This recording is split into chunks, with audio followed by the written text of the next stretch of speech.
मैं doctor Narendra S Barad आज आप सबको पार्किंसन और उसकी सारवार के जो ऑप्शन है उसके बारे में बताऊंगा। जब आप अपनी रोजिंदी क्रियाओं में स्लो हो जाते हो या आपको बैलेंस का प्रॉब्लम होने लगता है या आप चलते चलते आपके पैर जमीन में चिपकने लगते हैं या आपको कंपन होती है या आपको यूरिन का प्रॉब्लम या कॉन्स्टिपेशन का प्रॉब्लम हो या आपको नींद का प्रॉब्लम हो या मूड में चेंजेस आते हैं या बिहेवियर में चेंजेस आते हैं या फिर आपको मेमोरी का इश्यू स्टार्ट होता है, तो ये सब पार्किंसन के सिम्टम हो सकते हैं। पार्किंसन से डरना नहीं है। अगर टाइम पर एक्सपर्ट के द्वारा उसका निदान किया जाए और ट्रीटमेंट चालू की जाए तो ज़्यादातर केसेस में काफ़ी अच्छा रिजल्ट मिलता है। शुरू के स्टेज में यानी कि इनिशियल 5-7 ईयर्स में हम दवाइयाँ पेशेंट को सजेस्ट करते हैं और बहुत सारे पेशेंट दवाइयों पे काफ़ी अच्छी लाइफ जीते हैं।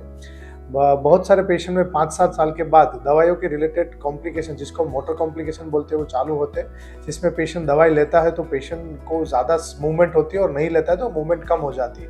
तो ये स्टेज है जब हम पेशेंट को पार्किंसन की जो एडवांस सर्जरी है जो पिछले 25 सालों से की जाती है और अप्रूव्ड है वो सजेस्ट करते हैं, जिसको हम डीप ब्रेन स्टिमुलेशन बोलते हैं। सर्जरी के नाम से डरना नहीं है, ये काफ़ी सेफ और मिनिमल इन्वेजिव प्रोसीजर है।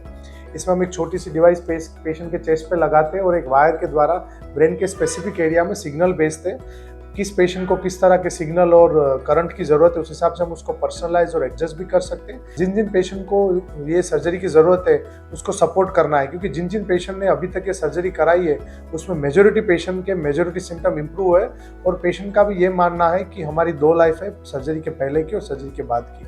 तो let's understand Parkinson and the deep brain stimulation and let's say yes to DBS. Say yes to DBS.